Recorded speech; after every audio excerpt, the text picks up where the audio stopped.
सब कुछ भेज दिया, फिर वो देख लो। चलो, और ये बेटा ऐसा एटम होता है जो न्यूट्रल होता है। अगर आप देखोगे ना आप पीरियोडिक टेबल के अंदर, तो वो न्यूट्रल होगा। आपके पास कहीं भी कभी देखा है आपने एलिमेंट को रखे हुए जो प्लस चार्ज है माइनस चार्ज के साथ रखा गया हो पीरियोडिक टेबल के अंदर?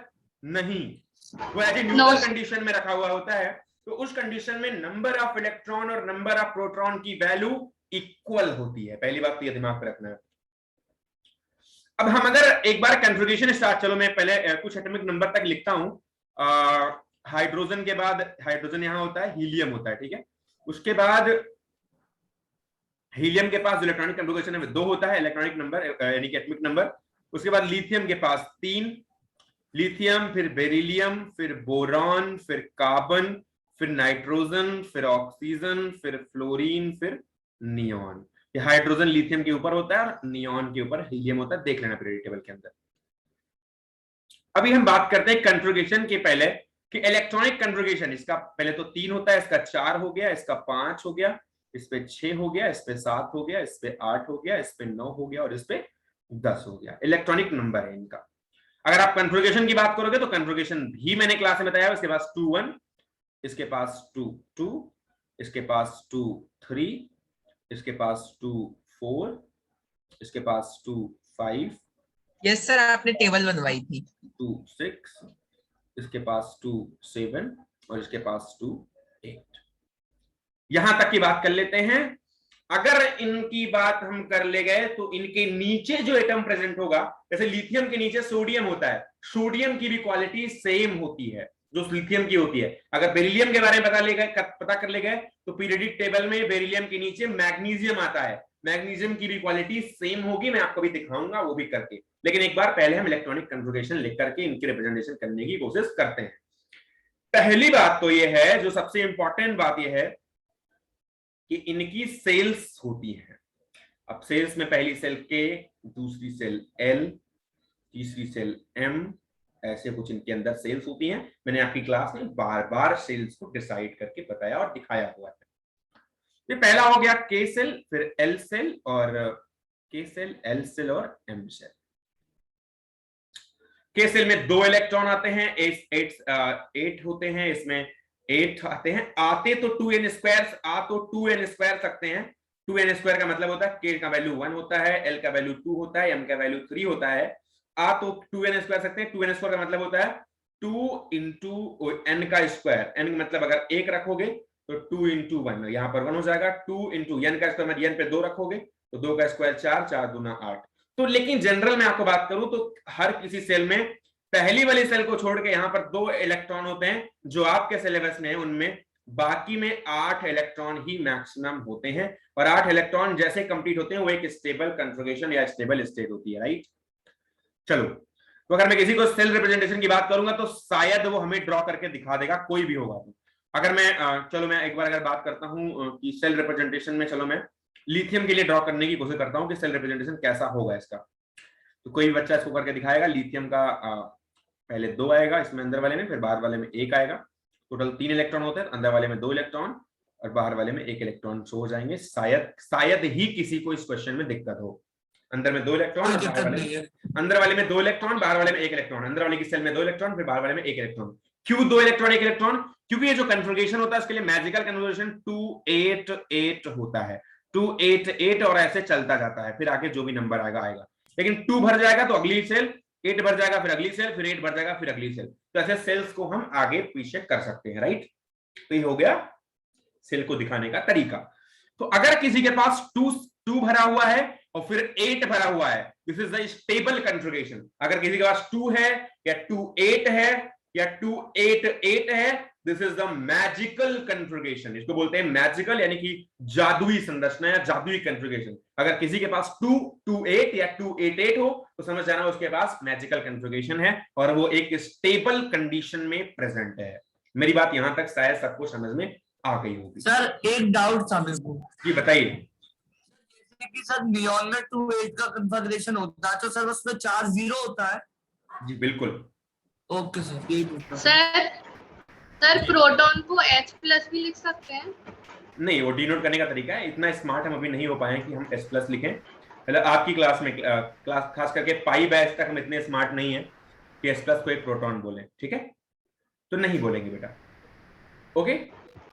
बताऊंगा क्यों बोलते हैं H+ के पास भी, हाइड्रोजन के पास एक इलेक्ट्रॉन एक प्रोटॉन होता है, और H+ आते ही एक इलेक्ट्रॉन बाहर निकल जाता है, केवल एक प्रोटॉन अकेले अंदर बचता है। न्यूट्रॉन ऑलरेडी नहीं होता तो प्रोटॉन अकेले उसको बोल नहीं देते सर, प्रोटॉन को H+ के सिंबल से डिनोट कर सकते हैं। हैं। हाँ कर सकते हैं बेटा, कर सकते हैं, but in the pi class we are not on the that level की मैं बताऊं ऐसे, इसलिए मैं नहीं बता रहा हूं अभी, ठीक है। Okay sir, okay sir. Please mute yourself, please everyone please mute yourself, okay. तो या तो दो का कन्फिगरेशन हो, या 2 8 का कन्फिगरेशन हो, या 2 8 8 का कन्फिगरेशन हो, तीनों ही स्टेबल कन्फिगरेशन होता है, सभी स्टेबल। अभी यहां पर लिथियम को अगर स्टेबल कन्फिगरेशन में लेके जाना है तो हमारे पास 2 ऑप्शन बचते हैं, अगर मैं या तो 2 कर दूं या तो 2 8 कर दूं इसको, ठीक है। लेकिन 2 8 करने के लिए इसको 7 इलेक्ट्रॉन की नीड होगी, क्योंकि दो आउटर सेल में 1 इलेक्ट्रॉन है, जब इसमें 7 इलेक्ट्रॉन ऐड हो जाएंगे तभी जाकर के ये 2 8 हो सकता है। लेकिन अगर ये इलेक्ट्रॉन उठा के बाहर कर दिया जाए तो यहां पर 2 अकेले बच जाएगा। अब यहां पर ये भी स्टेबल है, ये भी स्टेबल है, स्टेबल तो दोनों है, लेकिन ये वाला पाथ थोड़ा सा मुश्किल है। और अगर आप 7 इलेक्ट्रॉन को ऐड करने के लिए ले आओगे तो लिथियम के पास 7 निगेटिव चार्ज आ जाएगा। मैं आपको बता रहा हूं, इलेक्ट्रॉन का आना एक निगेटिव चार्ज का क्रिएट करना होता है। किसी भी एटम के अंदर अगर इलेक्ट्रॉन एक्स्ट्रा आएंगे, क्योंकि नंबर ऑफ इलेक्ट्रॉन और नंबर ऑफ प्रोटॉन की वैल्यू यहां पर इक्वल है। अब क्या होता है, अगर आपने कहीं पर शायद Na से, मान लो यहां पर हमारे पास क्या था, number of electron number of proton, मान लो सोडियम के लिए निकालता हूं। अब सोडियम है, सोडियम के पास 11 नंबर ऑफ इलेक्ट्रॉन और 11 नंबर ऑफ प्रोटॉन है। अगर सोडियम के पास कन्फिगरेशन देखूं तो कन्फिगरेशन 2 8 और 1 होता है। अगर मेरे को इस कन्फिगरेशन को स्टेबल कन्फिगरेशन में लेके जाना है तो बाहर वाले एक इलेक्ट्रॉन को अगर मैं बाहर कर दूं, हटा दूं, तो कन्फिगरेशन में 2 8 केवल बचेगा, बचेगा या नहीं? Yes sir, yes sir. और ये जो 2 8 बचेगा, this is the stable configuration, ये हमें स्टेबल कन्फिगरेशन मिल जाएगी। लेकिन अगर एक इलेक्ट्रॉन बाहर जाएगा तो अब बचेगा केवल 10 इलेक्ट्रॉन और बचेगा 11 नंबर ऑफ प्रोटॉन। प्रोटॉन एक नंबर से हावी है, मतलब +11 कर दो -10 कर दो, इसका मतलब 1 + 1 चार्ज इसके ऊपर आ जाएगा, क्योंकि प्रोटॉन 11 था और इलेक्ट्रॉन भी 11 था, इसीलिए दोनों ने एक दूसरे को न्यूट्रल कर रखा था। आज प्रोटॉन 11 हो चुका है और इलेक्ट्रॉन एक अंक से कम हो चुका है, इसीलिए प्रोटॉन डोमिनेटिंग है बाय द नंबर ऑफ 1। हर किसी को समझ में आया या नहीं? आ गया। यस सर, आ गया है। Yes sir. Yes sir. कोई बच्चा ऐसा इसको समझ नहीं आया? तो सर इसका क्वेश्चन कैसे बन सकता है? भैया आप क्वेश्चन ना बनवाओ हमारे सामने, बोल रहा हूं समझ में आया कि नहीं तुमको? यस सर, आ गया। तो बस फर्जी बात नहीं, क्वेश्चन बताऊं कैसे बनेगा। जिसको समझ नहीं आया बताए, समझ अगर नहीं आया तो। यही सब करते करते आज कुछ समझ नहीं आता, जो ये क्वेश्चन बनाते रहते हो। मैं बताऊंगा क्वेश्चन कैसे बनाना है बेटा। समझ में आ गया सबको या नहीं? सर एने के Yes, sir, बाद आ से गया। सर एने के बाद से अपने से वापस क्या आने के बाद?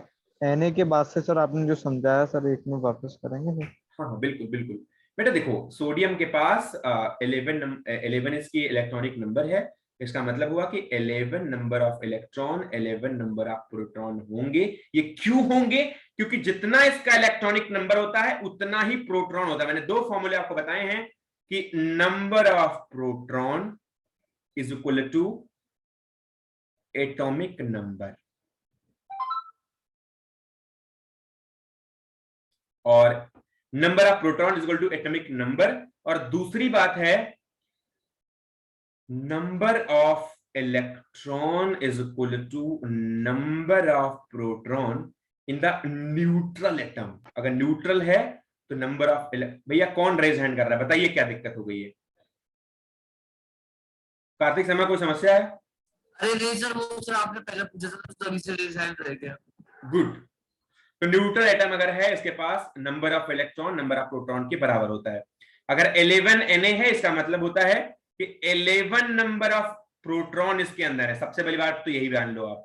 अगर इसके पास 11 एटॉमिक नंबर है, इसका मतलब 11 नंबर ऑफ प्रोटॉन है। और क्योंकि ये न्यूट्रल है, चार्ज 0 है, इसलिए इसके पास 11 ही इलेक्ट्रॉन होंगे। समझ में आया या नहीं? Yes sir. सर अगर ये न्यूट्रल Yes, sir. नहीं हुआ तो सर फिर क्या होगा सर? बेटा पहले तो न्यूट्रल की बात करो, बाद में तो चार्ज पे जाएंगे ना, निगेटिव सर, पॉजिटिव ठीक, चार्ज पे ठीक तो बाद में जाएंगे। पहले जी तो सर। न्यूट्रल समझ लो क्या होता है। न्यूट्रल समझ गया ना? सर इतना समझ में आ गया सर। ठीक जी है। सर। अभी अगर न्यूट्रल हमें पता चल गया है कि 11 नंबर ऑफ प्रोटॉन है और 11 नंबर ऑफ इलेक्ट्रॉन है, अगर ये न्यूट्रल है तो अभी मान लो किसको ही आया, बोला भैया एक इलेक्ट्रॉन को बाहर कर दो, इसके पास 281 कॉन्फ़िगरेशन है, अगर एक इलेक्ट्रॉन को आप बाहर कर दो कहीं जाकर के, तब जाके इसके पास 28 बच जाएगा और ये स्टेबल कॉन्फ़िगरेशन होगी। स्टेबल होगी या नहीं, हर कोई समझ रहा है नहीं? यस सर ओके भैया 228 288 तीनों ही स्टेबल कॉन्फ़िगरेशन है। तो कोई भी आकर के मुझसे कह सकता है कि अगर एक इलेक्ट्रॉन को आउटर मोस्ट शेल से बाहर कर दोगे तो यहां पर एक स्टेबल कॉन्फ़िगरेशन मिल जाएगी।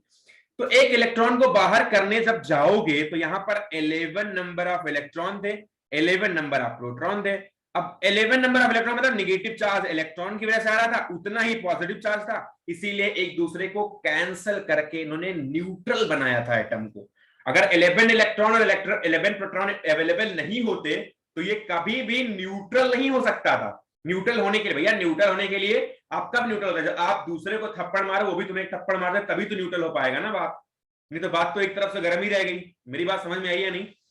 Sir balance. भैया बैलेंस बनाना बहुत बड़ी चीज होती है। तो अगर आप एक हाथ दोनों अगर पंजा लड़ाया ही होगा कभी ना कभी किसी ना किसी ने, तो पंजा लड़ाया अगर किसी बच्चे से, कभी लड़ाया पंजा वंजा या नहीं? Yes Yes, sir sir. इधर से तुम पंजा लड़ा रहे हो और इधर से ये भी Yes, पंजा sir. लगा रहा है। अब ये न्यूट्रल तभी होगा जब दोनों के हाथ में पावर समान होगी, जब दोनों के हाथ में समान तरीके से पावर होगी तभी ये न्यूट्रल हो पाएगा। और इलेक्ट्रॉन के पास चार्ज है -1.6 इंटू 10⁻⁻19 कूलम का, और प्रोटॉन के पास चार्ज है +1.6 इंटू 10⁻⁻19 कूलम का। दोनों के पास चार्ज सेम है, बस दिक्कत इतनी है कि अपोजिट है। वही मतलब हुआ कल्ला लड़ाने वाली बात या फिर पंजा लड़ाने वाली बात। एक अगर इधर चल रहा है तो दूसरा इधर चल रहा है, एकदम सेम इक्विवेलेंट इनके पास चार्ज का जो नंबर है वो सिमिलर है, इक्वेट कर रहा है दूसरे के साथ, इसीलिए दोनों के पास जो भी वैल्यू है सेम है, बस अपोजिट है। तो एक दूसरे को बैलेंस करेंगे या नहीं? सर करेंगे करेंगे। भैया कोई भी बताएगा, क्लास थर्ड वाला ही बताएगा करेंगे, पक्का करेंगे ना? यस सर ठीक है। हाँ, तो 11 नंबर ऑफ इलेक्ट्रॉन थे, 11 नंबर ऑफ प्रोटॉन थे, इसी वजह से इन्होंने चार्ज को न्यूट्रल कर रखा था, क्योंकि 11 इलेक्ट्रॉन बोलता भाई मेरे पास -1.6 इंटू 10⁻⁻19 कूलम का मेरे एक इलेक्ट्रॉन के पास चार्ज है, और मेरे पास 11 नंबर ऑफ इलेक्ट्रॉन है। आओ मेरे पास चार्ज निगेटिव में बहुत ज्यादा है। अभी मान लो बोलता अभी कि चलो मेरे पास निगेटिव में चार्ज बहुत ज्यादा है, इसको 11 से मल्टीप्लाई कर दो, इतना इसके पास निगेटिव चार्ज होता। अब तुरंत प्रोटॉन आता, बोलता भाई ऐसा है कि मेरे पास भी +1.6 इंटू 10⁻⁻19 कूलम का चार्ज है, और मेरे पास भी 11 नंबर ऑफ प्रोटॉन है, तो मेरे पास भी 11 से मल्टीप्लाई कर दो, टोटल चार्ज मेरे पास इतना है। तो क्या एक पॉजिटिव एक निगेटिव दोनों वैल्यू सेम नहीं हुई? Yes sir. Yes sir yes sir. Number of yes sir क्यों कम हो गए? सर पर अगर सर आप मल्टीप्लाई करेंगे सर, तो सर जो नेगेटिव वाला है सर वो तो नेगेटिव में आएगा ना सर। हाँ तो मतलब सर मतलब ये समझ में नहीं आया अरे यार अरे आपने यार बोला सर -15 मेरे पास रुपए हैं और तुम्हारे पास प्लस, अगर मेरे पास -15 रुपए हैं, कोई मुझे +15 दे दे भैया, टोटल रुपया अगर हम जोड़ेंगे तो 0 ही तो आएगा ना यार। हाँ सर जी Yes, सर। sir. हाँ तो सर भैया क्या दिक्कत है? अगर मेरे अच्छा पास सर। 15 सेब है और मेरे से 15 सेब कोई निकाल ले, मतलब -15 कर दे, तो 0 ही तो आएगा। क्लास थर्ड वाला भी यही तो बताएगा ना यार। हाँ सर ये तो समझ में। तो आज वही जी तो मैं सर। बोलने की कोशिश कर रहा हूँ। अगर मेरे पास +1.6 इंटू 10⁻⁻19 कूलम का चार्ज है, आप 11 को मल्टीप्लाई करो, चलो 11 इंटू 1.6 इंटू 10⁻⁻19 कूलम का चार्ज अगर पॉजिटिव में है, बगल में कोई खड़ा हो गया नेगेटिव चार्ज लेकर के 1.6 इंटू 10⁻⁻19 का, भैया अगर वैल्यू सेम है, एक पॉजिटिव एक निगेटिव है, तो 0 नहीं कर देगा क्या? हाँ सर जी सर। इतना तो सबको समझ में आया होगा। जी सर। यस आगे। Sir yes sir. अब यार ऐसा ना करो कि हम नर्सर वालों को ज्वाइन करवाएं, क्लास 6 वाले ज्वाइन करके बताएं इसको कि क्या चल रहा है ये। समझ रहे हो? ये सब समझ में आ रहा है। हाँ इतना मत गिराओ लेवल यार, फिर कि मतलब पॉजिटिव नेगेटिव 0 हो जा रहा है। वो भी पहुंचा, समझ में आ रहा है नहीं? Yes sir. पता नहीं यार, तुम बोलते ही नहीं। यस सर, मैंने अभी बोला ना सर। चलो, तो वही चीज मैं बोल रहा था। अगर अभी तो मेरे पास 11 प्रोटॉन है और 11 इलेक्ट्रॉन है, इसलिए सेम है। मैं ऐसे मजाक करता रहता हूँ यार, टेंशन में नहीं है, समझ बताना, मैं फिर से बता दूंगा, ठीक है? तो 11 प्रोटॉन है, 11 इलेक्ट्रॉन है, दोनों को ऐड करोगे 0 चार्ज कर देगा। अच्छा मान लो अभी एक इलेक्ट्रॉन निकाल दिया जाए स्टेबिलिटी के चक्कर में, तो अभी मेरे पास कितने इलेक्ट्रॉन बचेंगे? 10। ए भैया 281 कन्फिगरेशन था, मेरे को स्टेबिलिटी चाहिए थी क्योंकि 28 का कन्फिगरेशन चाहिए, तो एक इलेक्ट्रॉन को बाहर करूंगा तो हमारे पास तभी 28 बचेगा, और जब एक इलेक्ट्रॉन बाहर करूंगा तो कितने नेगेटिव चार्ज हो जाएंगे? 10. 10 मतलब 10 इलेक्ट्रॉन हो गए और 11 प्रोटॉन हो गए, हुए या नहीं? Yes, Yes, sir. Yes, sir. Yes, sir. अभी अगर मैं चार्ज देखूं तो प्रोटॉन के पास 11 प्रोटॉन है भैया, तो यहाँ पर 11 into 1.6 into 10 to the power -19 का चार्ज है, और इसके पास -10 इंटू 1.6 इंटू 10 टू पावर -19 का चार्ज है। अगर दोनों को ऐड करो तो वैल्यू कितनी आएगी? क्या कोई इस क्लास में बता सकता है कि वैल्यू कितनी आएगी अगर दोनों को ऐड करेंगे तो? 1. 1.6 into 10 raised to the power -19. स्पर्श श्रीवास्तव इज राइट, स्पर्श श्रीवास्तव इज राइट। 1 यहाँ पर भैया 10 to 10 -10 से 11 घट जाएगा, और ये तो उतना ही है। इसको अगर x भी मान लो तुम, जो दोनों सेम है, अब ऐसा क्वेश्चन कभी आ जाए तो भैया मैथमेटिक्स थोड़ा बहुत आनी चाहिए। इसको -10x मान लो और इसको +11x मान लो, x मान लो 1.6 -19 को, उसको अगर x रख दोगे, अगर ऐड करोगे तो वैल्यू आ जाएगी x प्लस x आएगी, क्योंकि +11 और -10x है, और प्लस x की वैल्यू हो जाएगी 1.6 इंटू 10 टू द पावर -19, वो भी पॉजिटिव में। आई या नहीं? Yes, sir. Yes, sir. Yes, sir. सबको पता चला आई या नहीं? भैया क्लास Yes, में sir. कोई बच्चा ऐसा है जिसको नहीं पता चला? कल को आके बोलेगा 20% समझ में आया, बोलेगा तो नहीं? No, नहीं sir. सर, ये No, समझ में sir. नहीं आया सर, ये सर समझ में नहीं आया। किसको समझ में नहीं आया? सिद्धार्थ जैन।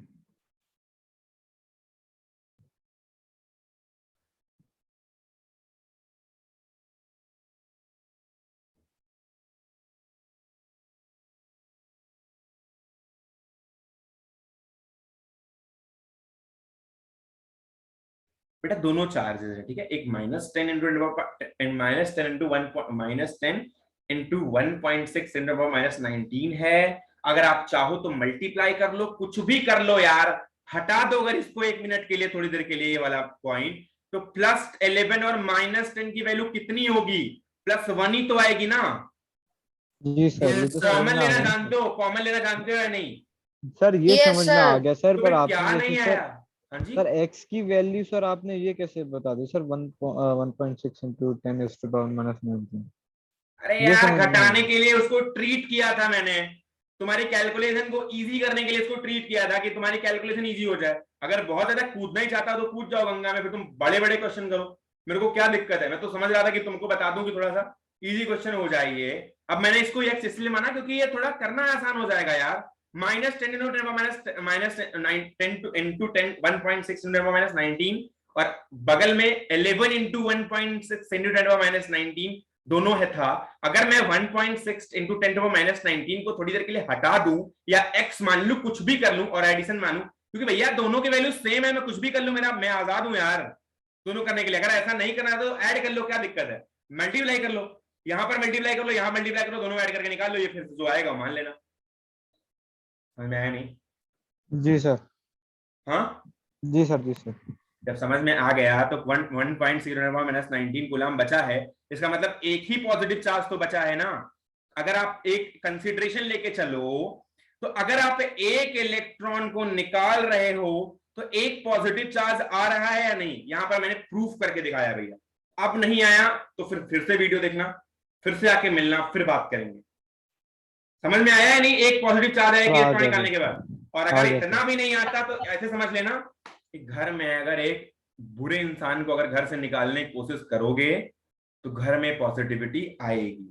जो आपके घर में नेगेटिव चार्ज है वो, या जो नेगेटिविटी फैलाता है, या जो फर्जी फर्जी की बातें करता है, उसको अगर घर के बाहर करोगे तो ऑब्वियसली घर आपकी खुशियों से भर जाएगा। खुशियां अगर आपकी पॉजिटिव होना है, अब कोरोना पॉजिटिव मत समझना, वो पॉजिटिविटी पहले वाली, आज पॉजिटिव वर्ड भी बुरा हो गया है इसलिए थोड़ा बोलने में मुश्किल होता है, तो कोरोना वाला नहीं, मतलब रियल वाला पॉजिटिव समझना। अगर घर में पॉजिटिव करना चाहते हो सबको, मतलब पॉजिटिव मतलब दिमाग से पॉजिटिव, और अगर थोड़ा सा अच्छा करना चाहते हो, सबके दिमाग में अच्छा बनना चाहते हो, तो ऑब्वियसली आपको किसी नेगेटिव इंसान को बाहर निकालना पड़ेगा। तो अगर आप एक एटम को घर मानते हो या एटम को अगर कोई परिवार मानते हो, अगर आप उससे कोई इलेक्ट्रॉन को बाहर निकालोगे तो इलेक्ट्रॉन जब बाहर जाएगा, क्योंकि इलेक्ट्रॉन नेगेटिविटी लेके बाहर जाएगा, इसीलिए घर में आपके वो खुशियां लेके आएगा, मतलब खुशियां भर देगा। मेरी बात समझ में आई भैया? Yes, sir. Yes, sir. जी सर।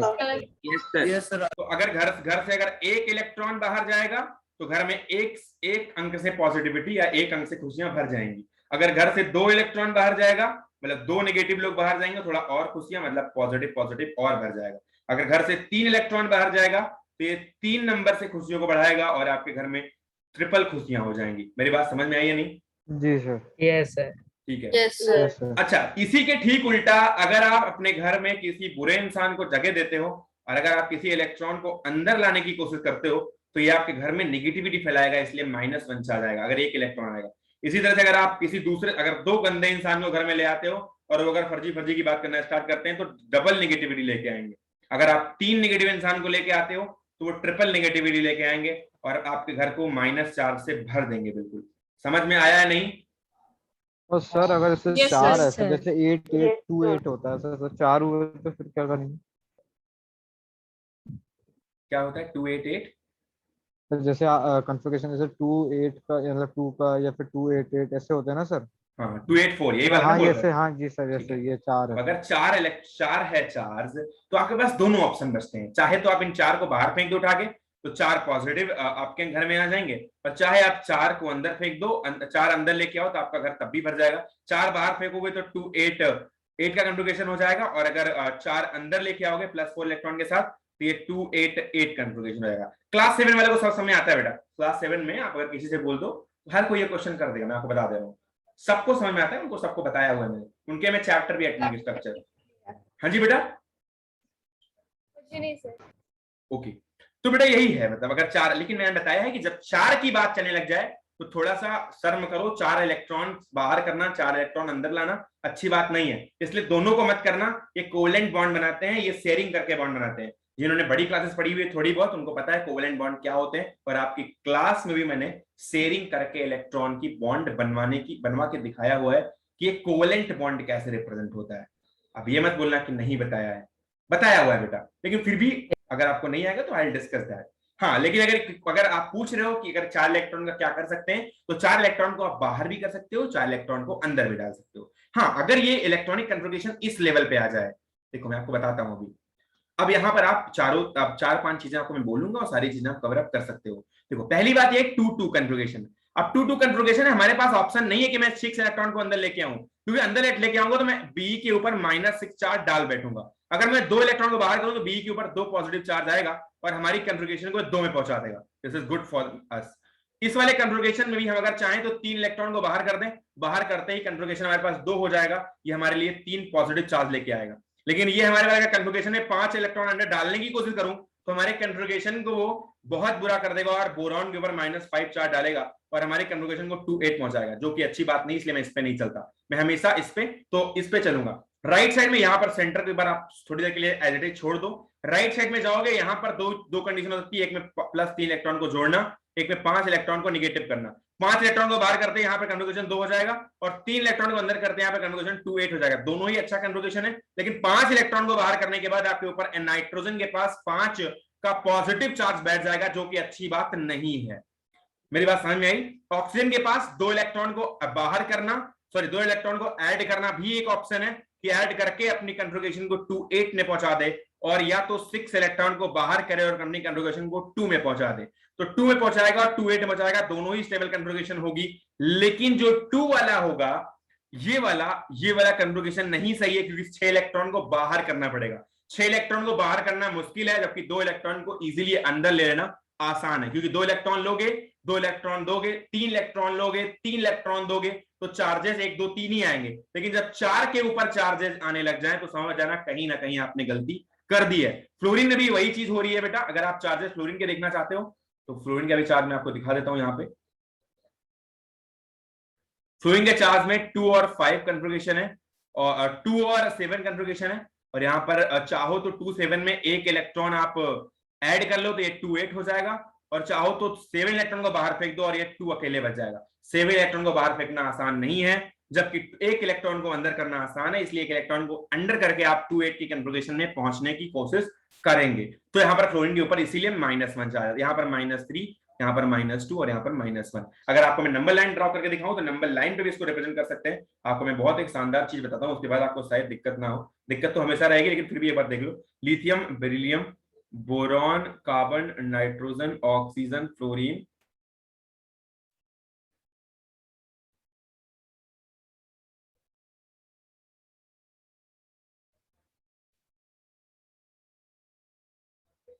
अभी शायद ये बात समझ में आई हो। बेटा नंबर लाइन शायद क्लास 5 में या क्लास 3 में, शायद हो सकता है 2 में ही हो गई हो क्लास में, तो वहां पर नंबर लाइन थोड़ी बहुत ड्रॉ आपको करी गई होगी, दिखाया गया होगा कि नंबर लाइन का रिप्रेजेंटेशन यस सर आपने बताया था।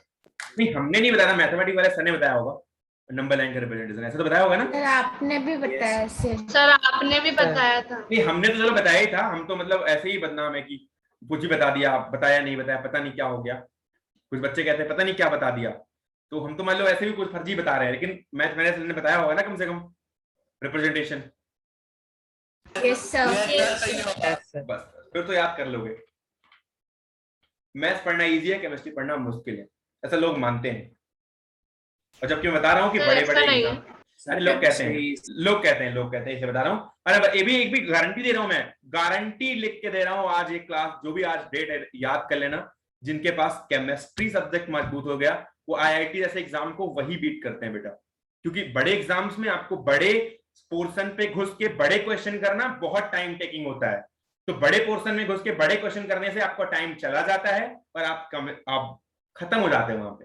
तो आपको अगर केमिस्ट्री नहीं आएगी तो आगे चल के दिक्कत होने वाली है। और जो केमिस्ट्री है आप इसको एक घंटे की फिजिक्स, मैं बताता हूँ बेटा, 1 मिनट समझ लो मेरी बात को। 1 घंटे का फिजिक्स, 1 घंटे का केमिस्ट्री और 1 घंटे का मैथमेटिक्स होता है। मैथमेटिक्स आप सॉल्व करोगे, अगर ठीक ठाक बच्चा है सॉल्व करेगा तो 1 घंटे में कभी मैथमेटिक्स सॉल्व नहीं कर सकता, और फिजिक्स आगे जा करके और टफ हो जाती है। तो आप उसको 1 घंटे, वो मैथमेटिक्स से भी ज्यादा टफ हो जाती है फिजिक्स, मैं आपको बताता हूँ। अभी मैथमेटिक्स एक सस्ती लगती होगी फिजिक्स और पढ़ना इजी लगता होगा, लेकिन केमिस्ट्री ऐसा सब्जेक्ट है जो मैथमेटिक्स और फिजिक्स दोनों से इजी होती है। इनफैक्ट वो क्लास 5 लेवल की केमिस्ट्री हमेशा पूछी जाती है, केमिस्ट्री के क्वेश्चन हमेशा इजी आते हैं और करना इजी होता है। तो आप केमिस्ट्री का टाइम बचा करके फिजिक्स और मैथ में लगा सकते हो, और आपके नंबर आईआईटी में भी बता रहा हूँ, आईआईटी का एग्जाम देते हैं बच्चे, वहां पर अगर 50% नंबर आते हैं ना, पूरे नंबर में से 50% नंबर आते हैं तो आपको अच्छा आईआईटी मिलता है 50% नंबर पे। इतनी बड़ी मार्किंग नहीं होती, आपको मैथ भी करना है, फिजिक्स भी करना है, बड़े बड़े क्वेश्चन लगाने नहीं, केवल 50% मार्क्स अगर आपने टोटल पेपर के अंदर लाते हो तो आपको अच्छा से अच्छा आईआईटी मिलता है। और उसको करने के लिए आपको एक प्लान्ड और स्ट्रेटेजी के वे में चलना पड़ता है। तो यही केमिस्ट्री सब्जेक्ट है जो आपको इजी मार्क्स देगा वहां पे, क्योंकि अपने अंदर ये फुल मार्क्स दे देगा। तो 50% के मार्क्स, अब आप समझो अगर केमिस्ट्री का पेपर अगर टोटल अगर पेपर आपका 360 मार्क्स का है तो 120 नंबर की तो केमिस्ट्री हो गई, अब बचे 60 नंबर और, समझ रहे हो। तो 50% चाहिए आपको मार्क्स, 180 आपको अच्छा कॉलेज मिल जाएगा। अब आपके पास टोटल 60 मार्क्स और बचे, आप कहीं से मिला सकते हो। तो ये मैं नहीं कह रहा कि केमिस्ट्री में फुल लाओ बाकी में 0 कर दो, लेकिन मैं बता रहा हूं कि आप अगर लाओगे तो इजीली ला लोगे, मैं ये बता रहा हूं। सब्जेक्ट पढ़ना वो भी जरूरी है, हर सब्जेक्ट पढ़ना इंपॉर्टेंट है, बिना पढ़े नहीं होगा, लेकिन दिस इज इंपॉर्टेंट सब्जेक्ट जिसको आप ऐसे फर्जी लेके चल रहे हो, समझ रहे हो। Yes, sir. Yes sir. Sir फर्जी लेकर चलेंगे तो उनका कल्याण हो जाएगा। सर मेरा डाउट था सर, जब निकालेंगे 24 का आयरन का निकालेंगे तो सर उनका चार्ज कैसे निकालेंगे? डी ब्लॉक में 24 आयरन सारे डी ब्लॉक एलिमेंट हैं और इनके पास वेरिएबल वैलेंसी होती है, इसलिए चार्ज आप इनका ऐसे नहीं निकाल पाएंगे। I will tell you whenever you will be at that level in the class 10th or class 9. So variable valency में आपको बहुत ज्यादा चीजें नहीं, बस वेरिएबल वैलेंसी से होती है स्कैंडियम के बाद, मैं आपको बता दे रहा हूँ। वहां पर चार्ज निकालना इतना आसान नहीं है, बट फिर भी उनके पास चार्ज वेरी करती है, इतना बता देता हूँ आपको, ठीक है। यहाँ पर जहां पे निकालना है वहां पे तो निकाल नहीं पा रहे हो, अब डी ब्लॉक में घुस के निकालोगे तो दिक्कत हो जाएगी, फिर पता नहीं चलेगा किसका 2 हो रहा है, किसका 1 हो रहा है, किसका 3 हो रहा है, ठीक है बेटा। तो सर चार्ज यहीं पे खत्म हो रहा है सर? क्या सर चार्ज यहीं पे खत्म हो अभी रहा तो है? शुरू हुआ है, अभी तो शुरू हुआ है, अब तो चार्ज मैंने बताया है कि इसके चार्जेस निकल गए हैं। अब बात करते हैं हम कि चार्जेस के बाद अब अगर मेरे पास कैसे चार्जेस से कंपाउंड बनाने की तरफ चलते हैं। मैं कुछ नॉर्मल रेडिकल्स की बात करता हूं। रेडिकल वो होते हैं जो किसी आयन के साथ आते हैं, मतलब किसी एसिड से या बेस से निकल के बने होते हैं। चलो रेडिकल आप ना भी पढ़ो चलो एक बार, लेकिन मैं आपको कुछ कंपाउंड बता देता हूं। जैसे कि एक कंपाउंड है NO3-, इसको बोलते हैं nitrate ion, CO3-, carbonate ion, SO4-, sulphate ion, double charge, इसके ऊपर -1 चार्ज, इसके बाद -2 charge, -2 charge, PO4 triple minus, -3 charge, ठीक है। ऐसे कुछ कंपाउंड्स, और जैसे कि SO2 SO3 माइनस, ठीक है। तो ये कुछ आयंस हैं जिनके बारे में आपको जान के रखना है। अब अगर आयंस और कैटायन, अब एक बात बता दूं, अगर इनके पास नेगेटिव चार्ज है तो पहली जानकारी तो मैं ये देना चाहता हूं, कभी भी कंपाउंड अगर आयनिक स्टेज से बनता है या आयंस से होकर गुजरता है या पॉजिटिव या नेगेटिव चार्ज से होकर गुजरता है, तो कभी भी कंपाउंड बनाते वक्त एक बात का ध्यान रखना, चाहे नोट कर लो, चाहे दिमाग में नोट कर लो, चाहे बगल दीवार में लिख लो, चाहे कॉपी में लिख लो, हर जगह लिख लो कि भैया अगर आप आयनिक कंपाउंड बना रहे हो, आयन से गुजार रहे हो अपनी जो भी प्रोसेस है, तो एक पॉजिटिव और एक नेगेटिव का होना इंपॉर्टेंट है। नेगेटिव नेगेटिव नहीं बनाएगा ion bond, negative positive positive नहीं बनाएगा आयनिक बॉन्ड। भैया वो रिपेल करते हैं, बचपन से पढ़ते आ रहे हैं हम, तो केमिकल कंपाउंड कैसे बना लेंगे? अब अगर नेगेटिव, अगर आप पॉजिटिव पॉजिटिव को बना रहे हो, अगर पता चला कि आपने लिथियम लिया और बेरिलियम जोड़ दिया, तो पॉजिटिव पॉजिटिव है यार, उसको क्यों जोड़ोगे? एक नेगेटिव और एक पॉजिटिव की जरूरत पड़ेगी, तो या तो एक पॉजिटिव एक नेगेटिव इसमें से उठा लो कुछ और बनाने की कोशिश करो, और या तो इनमें से कोई नेगेटिव ले लो। चलो मैं कुछ कंपाउंड बताता हूं, लिथियम ले लो और नाइट्रेट ले लो। Can anyone tell what will the compound? Sir LiNO3. easily class 5 student will also tell this is LiNO3, right? क्योंकि एक पॉजिटिव है एक नेगेटिव Yes, है। sir. कैसे बना है ये बात करते हैं भैया। देखो यार, यस गांगील, एस गांगील नाम है ना तुम्हारा, तुम्हें समझ में आ रहा है बेटा? बेटा प्लीज प्लीज लीव मत करना please. Yes sir, yes sir, yes sir. Okay okay okay sir leave नहीं कर रहा सर। ओके ओके, मैं डर जाता हूँ यार कि तुम लीव करके भागो ना। तो Li+1 है और NO3 के पास -1 है, ठीक है। अब यहाँ पर होता क्या है, जब दो चार्जेस अलग अलग हो, एक नेगेटिव एक पॉजिटिव, तो इनके चार्जेस को आप केवल नंबर में डाल दो इधर, और यहाँ पर एक नंबर डाल दो। आपको करना कुछ नहीं है, बस इसके नंबर का क्रॉस मल्टीप्लाई करना है, अपने आप ये क्रिएट कर लेगा कंपाउंड। जैसे क्रॉस मल्टीप्लाई करोगे ये LiNO3 का फॉर्मेशन कर लेगा। आप देख लो, अगर आपके पास Li है और SO4 है, माइनस माइनस यहाँ पर +1 है, तो आप अगर इन दोनों के बीच में कंपाउंड बनाना चाहते हो तो आपको करना कुछ नहीं है, बस Li का जो 1 है वो यहाँ पे डाल दो, SO4 का माइनस माइनस का 2 यहाँ पे डाल दो, विदाउट एनी साइन डालना है आपको, 2 यहाँ पे डाल दो और क्रॉस मल्टीप्लाई कर दो। क्रॉस मल्टीप्लाई करते ही ये जाएगा और Li2SO4 बन जाएगा। 2 यहाँ पर इसलिए हुआ क्योंकि यहाँ पर ट्वाइस से मल्टीप्लाई हो गया। भैया सबसे ज्यादा पाई बैचेस को मैंने चार्ज बताया हुआ है, 3 बार चार्ज की स्पेशल क्लास ली हुई है पाई की मैंने, याद होगा शायद कुछ बच्चों को। Yes, sir. Yes, sir. Yes sir. अब अगर मेरे पास कैल्शियम ++ है और मेरे पास PO4 ट्रिपल माइनस है, मैं जिससे पूछूंगा बताएगा। Harshvardhan Sharma, what is the compound formed by calcium and phosphate? Can you tell? CA3BHO2। Siddharth Jain, can you tell? CA3PO4। गलत हो गया बेटा, गलत हो गया, सर मैं कॉपी नहीं करना। सर 2 बाहर आएगा सर क्या ना CA3 ब्रैकेट लगा के PO4 और फिर ब्रैकेट क्लोज करके बाहर 2। यहाँ पर 2 है और यहाँ पर 3 है बेटा। तो अगर कंपाउंड बना रहे हो तो सबसे पहले आपको करना है CA3PO4, पूरे का करना है इसलिए आपको ट्वाइस करना पड़ेगा, ठीक है बेटा। Don't watch on the Google please यार। Yes, sir. नहीं सर, गूगल पे नहीं देख रहा था।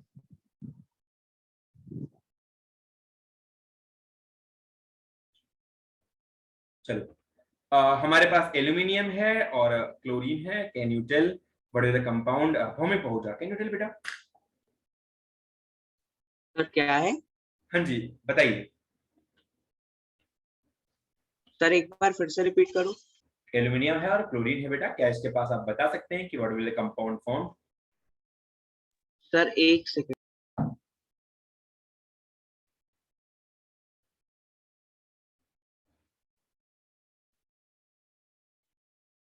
Sir AlCl3। What is CI यार, मतलब कुछ भी बोलते हो क्या? Sorry LCl3। गलत है। Siddharth Jain, can you tell बेटा? No sir. Harshvardhan Sharma, can you tell? Video off करने वाले बेटा कोई एक आध, हर्षित जैन, आदित्य अग्रवाल, जिनकी जिनकी सर वीडियो ऑफ होते हैं। AlCl3. तो मैं बताऊं कार्तिक। गलत है, LCl3। हाँ Kartik, can you tell? Sir वही आ रहा है सर, Yes, sir, एल्यूमिनियम पे Sir, सर एल्यूमिनियम पे सर AL 3 क्लोरीन पे -1 चार्ज होता है। क्लोरीन पे सर -1 होता है।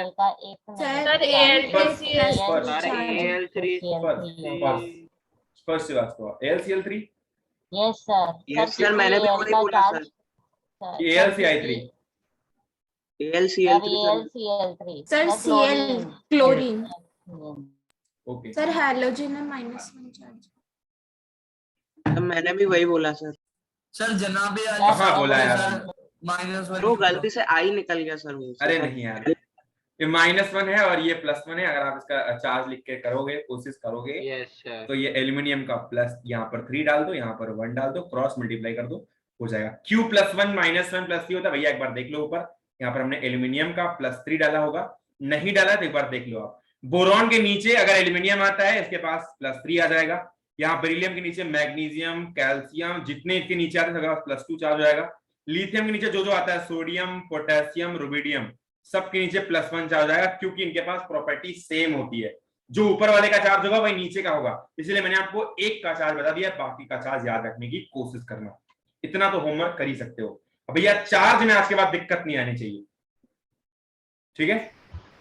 मैंने तो सर 1 से लेकर 20 तक के एलिमेंट को सर ट्रिक से याद कर लिया, फिर उसका कन्फिगरेशन करके चार्ज निकाल लेता हूँ। कहाँ कर पाए यार। यहाँ पर CaSO4 बताना क्या बनेगा? CaSO4 ही बनेगा। CaSO4 ही बनेगा सर। CaSO4 CaSO4 कैसे के बारे में SO4 पे -2 सर, Ca पे सर उसमें CA पे -2 न्यूट्रल हो जाएगा। +2 और -2 सर +2 और -2 कैंसिल हो जाएगा सर। CaSO4 यस ठीक है बेटा? Yes sir. Yes sir. Yes sir. चलो यार, कल तुम्हारी एक्स्ट्रा क्लास रखते हैं यार। सर बात आपने करते सर हैं। इतने 7 लिखवा लिए थे सर, डाउट तो एक ही सॉल्व हुआ सर, आप बोल रहे थे और। अरे मेरे को पता चला कौन कौन सा डाउट है। अभी बात करता हूँ, कल भी एक्स्ट्रा क्लास रखता हूँ, कल या संडे को रख लेता हूँ। एक्स्ट्रा क्लास में बात, मेरे को याद रहेगा बेटा किसको क्या क्या डाउट है। मैं सर दिमाग कल सर सैटरडे है। तो रख लेंगे ना कल doubt? रख लीजिएगा। हाँ, क्लास सर लीजिएगा। सर आपने संडे बोला। रखिएगा। सर कितने बजे रखेंगे? कल शाम को रखिएगा प्लीज। शाम को रुको यार, रखिएगा। रुको, मैं सारे डाउट बताता हूँ अभी। सुनो सुनो सुनो सुनो। एलॉय क्या होता है? एलॉय बेटा वो होता है जब सॉलिड सॉलिड मेटल्स का मिक्सचर बनाते हैं किसी काम के लिए। से मान लो हमें सोना और चांदी सर को मिलाना दूसरी है। क्लास का टाइम होने वाला है। अरे छोड़ो यार दूसरी क्लास, सुनो पहले पूरी बात। अगर मान लो दो चीजें हैं, मेटल मेटल अगर दो हैं, अगर हमें उन दोनों का यूज करके कोई एक मेटल बनाना है जो यूज में आ जाए आगे चल के, तो उन दोनों का एक मिक्सचर बनाएंगे और वो मिक्सचर कहलाता है एलॉय। और वो जो मिक्सचर होता है वो एक होमोजीनियस मिक्सचर होता है। अब बताते हैं होमोजीनियस मिक्सचर क्या होता है। अगर आपने शुगर को वाटर में डाला और वो डिसॉल्व हो गया पूरा पूरा, तो वो एक तरीके का होमोजीनियस मिक्सचर है। मतलब कि सोल्यूट जो होगा वो सॉल्वेंट के अंदर बैठ जाना चाहिए, सॉल्वेंट के बीच के स्पेस में जाके घुस जाना चाहिए। आपको सोल्यूट और सॉल्वेंट में डिस्टिंग्विश नहीं कर सकते हैं, कैसे भी आप माइक्रोस्कोप तक का भी यूज करके सोल्यूट और सॉल्वेंट को हटा नहीं सकते। सोल्यूट क्या होता है, सॉल्वेंट क्या होता है, कुछ बच्चों को इसमें भी दिक्कत होगी। सोल्यूट भैया वो होता है जो ऊपर से डाला करते हैं, और जो हमारा सॉल्वेंट होता है जिसमें हम मिलाया करते हैं, वही होता है सॉल्वेंट। हमारा वाटर एक सॉल्वेंट है और जो हमने शुगर डाला है वो एक सोल्यूट है। तो सोल्यूट और सॉल्वेंट के मिक्सचर में अगर वो मिक्सचर होमोजीनियस तब होगा जब यूनिफॉर्म कंपोजिशन के साथ बन जाए और उनके पास कंपोजिशन मिक्स्ड अप हो, आप उसमें सोल्यूट और सॉल्वेंट को डिस्टिंग्विश ना कर पाए। ऐसी कंडीशन में उस पार्टिकुलर सोल्यूशन को बोलते हैं होमोजीनियस सोल्यूशन। अगर वो हेटेरोजीनियस सोल्यूशन होगा, जैसे कि आपने मिठा के मिट्टी डाल दी किसी वाटर के अंदर, वो मिट्टी कभी डिसॉल्व नहीं होगी, उसके अंदर एज इट इज घूमती रहेगी। अगर डिसॉल्व होगी भी तो थोड़ा बहुत गंदा करेगी, लेकिन उसके अंदर प्रॉपर तरीके से डिसॉल्व नहीं हो पाएगी। अगर आपने पाउडर डाल दिया वाटर में, नहीं डिसॉल्व होगा। आटा डाल दो, नहीं डिसॉल्व होगा। ये सब चीजें एज इट इज मूवमेंट रखेंगी, इन्हें बोलते हैं हेटेरोजीनियस सोल्यूशन। आगे बात करते हैं और थोड़ी बात करते हैं एल्कालाइन पे। एल्कालाइन वो होते हैं जो सेकेंड ग्रुप में आते हैं और एस ब्लॉक के मेटल होते हैं। जो आप पीरियोडिक टेबल स्टार्ट करोगे, सेकेंड ग्रुप में बेरिलियम, कैल्शियम, मैग्नीशियम, सारे के सारे एल्कालाइन मेटल होते हैं। अब बात करते हैं एल्कली मेटल की। एल्कली मेटल वो होते हैं जो एस ब्लॉक के पहले ग्रुप में आते हैं। जो पहली वाली लाइन होती है उसको एल्कली मेटल बोलते हैं। Sodium, lithium, potassium, rubidium, caesium, ये सारे के सारे एल्कली मेटल होते हैं। अब बात करते हैं थर्मल एनर्जी पे। थर्मल एनर्जी वो एनर्जी होती है बेटा जो हीट या टेम्परेचर देने की वजह से फ्लो होती है। अगर आप अपने हाथ को कभी किसी कलछी में लगाकर अगर आपने कभी कढ़ाई में डाला हो, तो आपको पता चल रहा होगा कि जिस वक्त सब्जी बन रही होती है, आपकी कलछी अगर मान लो स्टील की है, तो स्टील बॉडी पे अगर आपने पकड़ रखा है तो थोड़ी देर बाद आपका हाथ भी चलने लग जाता है। भले ही आपने कलछी में, भले ही आपने कढ़ाई में हाथ न डाला हो, लेकिन आपका हाथ भी चलने लग जाता है, जस्ट बिकॉज ऑफ दैट कि वहां पर हीट का फ्लो हो जाता है, क्योंकि जो आपकी कढ़ाई होती है वहां से हीट का फ्लो आपके हाथ तक हो जाता है, वो एक मेटल बॉडी के थ्रू। और उस बॉडी जो जिस एनर्जी का फ्लो होता है उसे बोलते हैं थर्मल एनर्जी, और दूसरे टर्म में भी कह सकते हैं, उसे तो कंडक्शन बोलते हैं, लेकिन थर्मल एनर्जी वो होती है जो टेम्परेचर देने की वजह से जो एनर्जी फ्लो होती है उसे थर्मल एनर्जी बोलते हैं, और जो इलेक्ट्रिसिटी प्रोवाइड करने की वजह से बनती है उसे इलेक्ट्रिकल एनर्जी बोलते हैं। और किसी बात करनी है, non metal with the hydrogen reaction, चलो बात कर रहे हैं, किसी और बात कर लेंगे, ठीक है, करनी है और करनी है। कर ली सर बस 3 मिनट रह गए। समझ में आया या नहीं? Yes, sir. आ गया सर बहुत अच्छे से। बहुत चिल्लाते हो, चलो कोई बात नहीं। Bye sir.